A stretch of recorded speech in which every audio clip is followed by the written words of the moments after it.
making a lot of these homemade lasers made out of DVD burning laser diodes. I made one myself, and I thought I'd just throw my hat into the pile and see what y'all think about it. I'm open to any and all comments, both good and bad, so don't worry about hurting my feelings. This is a standard project box that you can get from Radio Shack. A couple of bucks will get you one. They're very easy to work with. If you got a Dremel tool, you can very easily cut the holes for the switches. And that's about it on the outside. I have a safety switch for the laser power itself. Switch has to be on.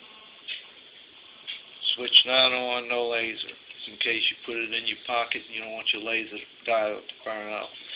I've had problems in the past making my own little lasers with the diodes burning up, and I'm sure it's from overheating, so I mounted a miniature Radio Shack 12-volt fan. You can get them anywhere at Radio Shack. Catalog number is 273-240.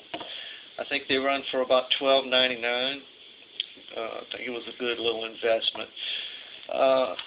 There's a hole that I drilled on the bottom of the project box. It's a vent hole that the fan sucks air through the hole directly onto the laser diode to prevent it from overheating. It just so happens that the two holes on the miniature fan line perfectly up with the two holes in the project box. I don't know if that was a fluke or if Radio Shack meant to do that. I'm going to take the cover off now and show you the inside. It's just 4 screws holding the top on. Top 2 screws on the fan. And the top will come right off. Powering the fan was a little bit of a challenge because it's a 12-volt fan and it does take quite a bit of power to make the fan spin properly. But there's 6 holes drilled into the top of the project box. That's to ventilate with this one hole that blows directly onto the laser diode, which is right here.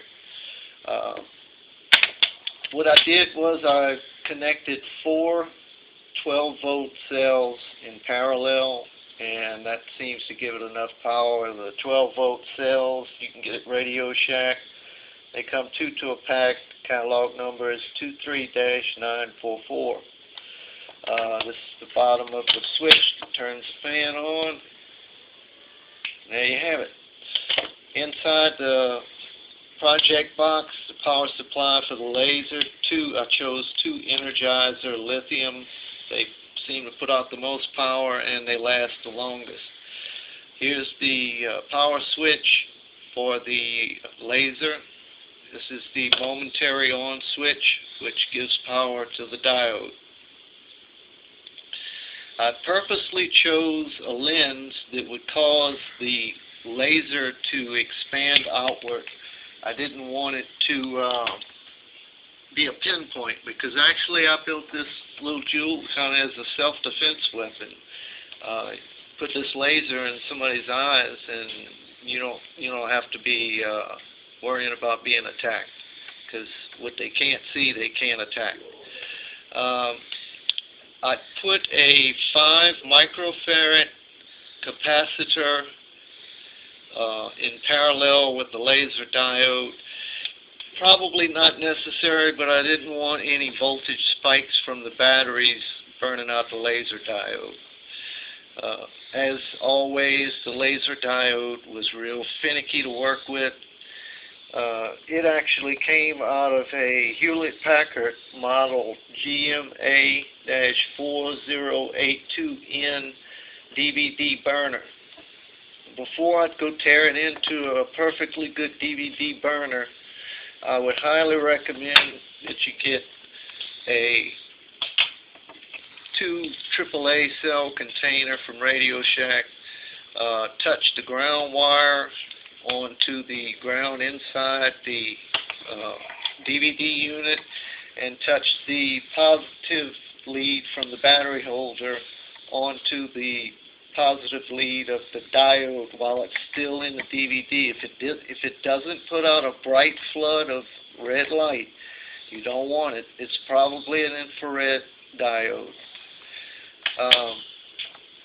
That pretty much sums up my version of the homemade DVD laser. Of course, it's always good to label it danger laser radiation. Any questions, comments, criticisms? I welcome, and thanks for watching.